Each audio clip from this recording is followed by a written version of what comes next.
का 8वां वचन। स्वाति ने इसी साल शहर की कॉलेज से पढ़ाई पूरी की है और अब उसके लिए जगह जगह से रिश्ते आने लगे हैं। स्वाति से ज्यादा उसके रिश्तेदारों को उसकी शादी की चिंता है, इसीलिए जो भी स्वाति के घर आता वो किसी नए लड़की की खबर जरूर ले आता। अरे दीदी, ये फोटो देख के बताओ कैसा है। राहुल नाम है लड़के का, मेरी सहेली की बहन का बेटा है।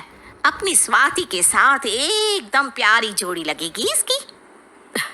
जरा दिखाना, फोटो तो बढ़िया लग रहा है। कोई गलत आदत वादत तो नहीं है ना इसे? और कमाता कितना है? अरे कोई गलत आदत नहीं है दीदी, आप कहो तो एक मीटिंग करवा देती हूँ, फिर सब कुछ फाइनल कर लेना। हाँ हाँ, ये सही कह रही हो तुम। संडे को स्वाति के पापा भी घर पे ही रहेंगे। बुआ फिर वहां से चली जाती है और रात को स्वाति की माँ उससे कहती है, स्वाति बेटा, आज कमला बुआ ने एक लड़के की फोटो दिखाई है। संडे को वो लोग मिलने आ रहे हैं, तैयार हो ना तुम बेटा? अरे मम्मी, आप कहाँ कमला बुआ के चक्कर में आ जाती हो? अभी इतनी जल्दी कोई शादी वादी नहीं करनी है मुझे। अरे बेटा, अच्छा लड़का है, बुआ जानती है उसे अच्छे से। हाँ स्वाति बेटा, एक बार मिल तो लो, बाद में देखेंगे आगे क्या करना है। वैसे तो कमला रिश्ता लाई है तो मना करने का तो कोई सवाल ही नहीं उठता। संडे की सुबह होती है और कमला बुआ राहुल और उसके मम्मी पापा को लेकर स्वाति के घर आती है। अरे आइए आइए भाभी, इसे अपना ही घर समझिए। इनसे मिलिए, ये मेरे भैया और ये मेरी भाभी है। नमस्ते भाभी जी, ये है हमारा लड़का राहुल, सरकारी नौकरी की तैयारी कर रहा है ये। वैसे आपकी बेटी कहाँ है? अरे स्वाति बेटा, बाहर आ जाओ। वैसे कितनी पढ़ाई की है स्वाति ने? जी, पोस्ट ग्रेजुएट है हमारी बेटी साइंस में। ये सब तो ठीक है, पर घर संभालना जानती है या नहीं? हमें कौन सी इससे नौकरी करवानी है, नौकरी तो मेरा बेटा करेगा ही।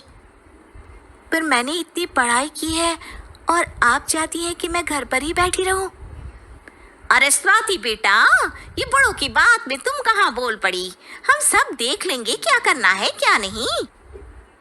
हम तो इसी बात में विश्वास करते हैं कि घर की लड़कियां घर में ही रहे तो ज्यादा अच्छा रहता है।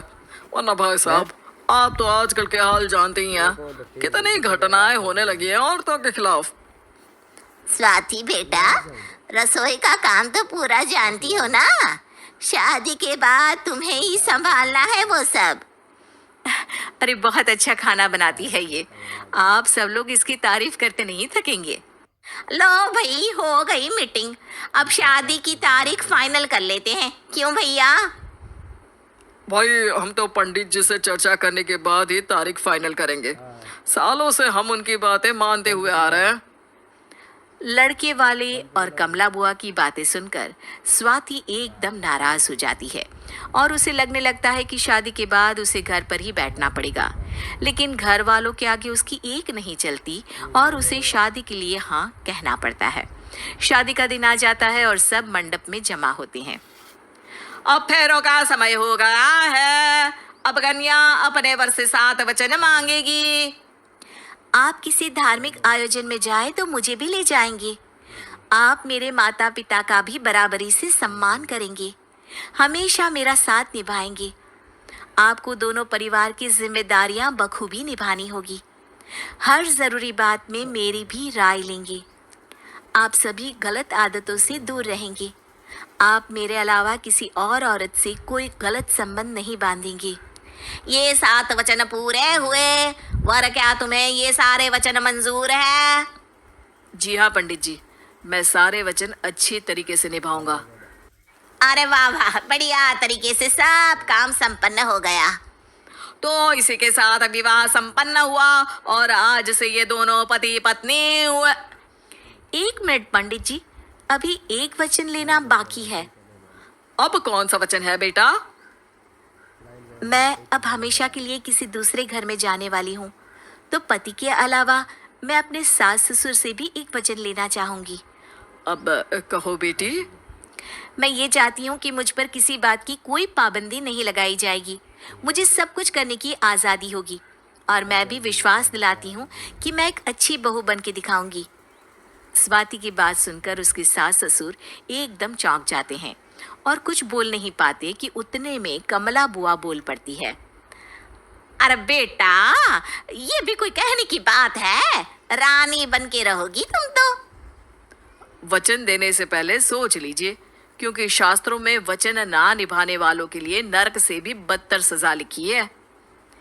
स्वाति की चालाकी से वहां मौजूद सब लोग प्रभावित हो जाते हैं और लोगों में बदनामी ना हो जाए, इस कारण स्वाति के सास ससुर को उसे वचन देना पड़ता है। और कैसी अपशकुन वाली बातें कर रहे हैं आप पंडित जी? हमें मंजूर है बेटा तुम्हारी शर्त। स्वाति अपनी समझदारी से अपनी बात अपने ससुराल वालों से मनवा लेती है और खुशी खुशी राहुल से शादी कर लेती है। अब से हर शादी में मैं खुद 8 वचन दिलवाऊंगा। ओम मंगलम मंगल।